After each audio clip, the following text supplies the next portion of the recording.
Boker Tov. We'd like to thank first of all Ellen Berkowitz, who has sponsored this video, this Dvar Torah, and it's in loving memory of his father, Ed Berkowitz, Eliyahu ben Yehuda, Zichrono Livracha. And we hope, Ellen, that in the schut of these Divrei Torah, that Eliyahu ben Yehuda's neshama, that he should have an aliyah b'Gan Eden, amongst other things, in the schut of Divrei Torah. In this week's Parsha, Parshat Va'era, we read about the famous reassurance of HaKadosh Baruch Hu to the Jewish people. Hashem conveys to Moshe, to convey to Bnei Israel, that there's going to be 5 stages of redemption. We all know those 5. Hashem says that I'm going to Chotzeti, Itzalti, Lakachti, Ga'alti, Ve'veiti. I'm going to take you out of Egypt. I'm going to save you from the burden of the Egyptians. I'm going to take you as a nation, and I'm going to redeem you, and I'm going to bring you ultimately to Eretz Israel. And when the Torah speaks about Hashem saying to Moshe that we have 80, I will bring you to Eretz Israel, Hashem refers to Eretz Israel as Morasha. All the Mefarshim asks that the word Morasha is very similar to the word Yerusha.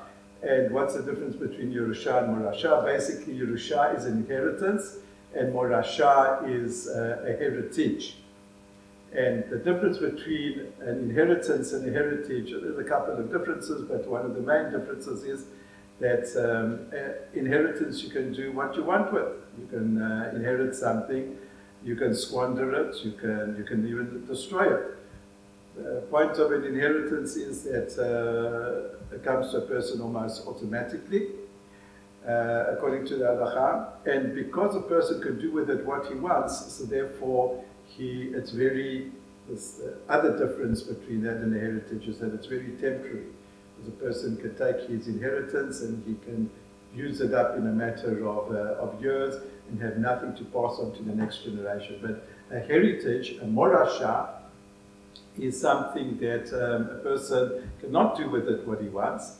And morasha is something that a heritage has to pass on to the next generation. And therefore, what emanates from this is the other difference, that a morasha is eternal, something that remains forever. There's two, in this context of Eretz Yisrael being defined as a morasha, there are, this was manifest in our times, when I say in our times, basically the last 150 years, in 2 incidences.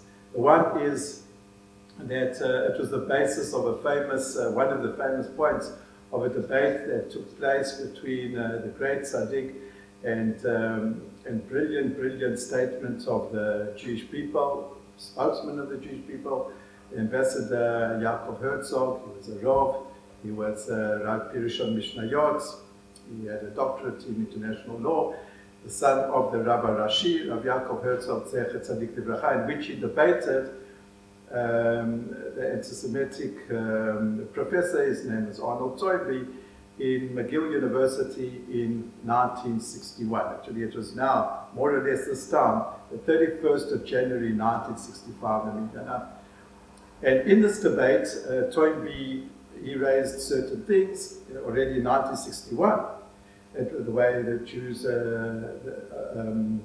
treat the Arabs, etc., that the Jewish people are like a fossil, and one of the things that he raised also was that Jewish people have got no right to Eretz Israel. It's true, once upon a time the Jewish people were in Eretz Israel, but they hadn't been there for 2,000 years, and basically there was, like in international law, the statute of limitations, and so after all these years that have passed, the Jewish people have got no longer a legitimate claim to Eretz Israel. And what did Rabbi Dr. Herzog, Zecher Tzadik Livracha, what did he reply to them? So he said to them, I'm paraphrasing now, not Dafka that debate, but he said something along these lines. I'm reading now from his book. It's the most wonderful, inspirational, educational book called People That Dwells Alone, in which there's a collection of the speeches and some of the writings of the late Rabbi Yaakov Dr. Herzog, who was an ambassador of Israel to Canada at the time. So he says like this. He says, Toynbee put the following question to me. He says, how can I explain to NASA that here comes a nation after 2,000 years and claims the right to this country? After all, right, what shall I tell him if he asks me about the Vikings in Norway who settled in England 1,000 years ago? What if they want to go back to London and the Indians want to take back Montreal, where they used to live? So Rabbi Herzog said to him, I replied, logically you're right. But there's one small flaw in your argument. There are no Indians who claim Montreal. There are no Vikings who claim England. There's only one case of one people, right, that claims it cannot live without its land, and for 2,000 years it did not live there and was physically distant from it.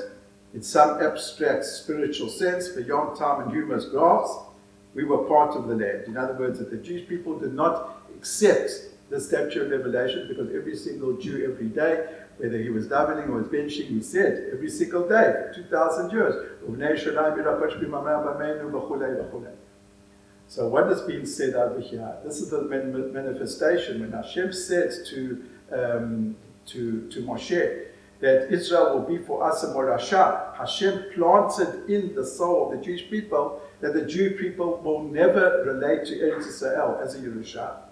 The Jewish people will have a longing and connection to Eretz Israel because Hashem made this divine promise that that Israel will be for us, like a morasha, a heritage which is deep in our souls and which will be passed on for all generations, for eternity, even where we're not there.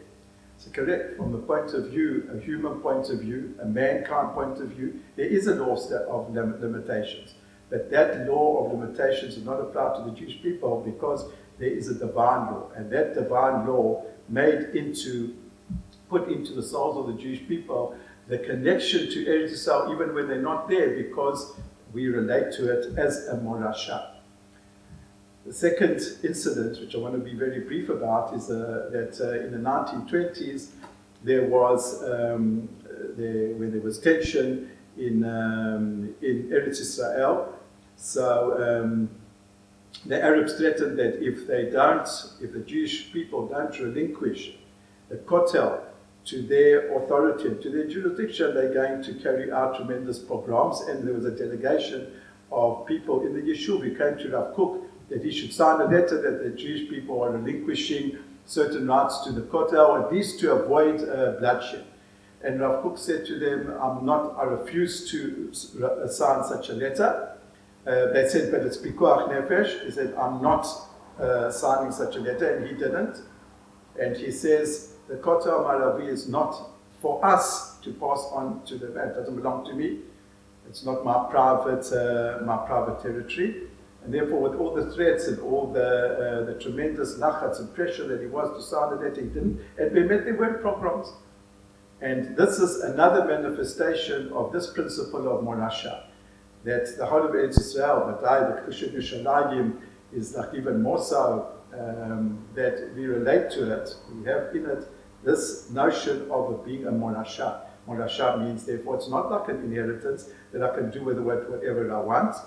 And this is what Rav Kook is trying to say. It's not our private property to do with it what I want, but we've got an obligation to comply with the divine injunction, and that is to relate to it as a morasha and to pass on every single inch of Eretz Israel to the next generation, Ad Yemot HaMashiach.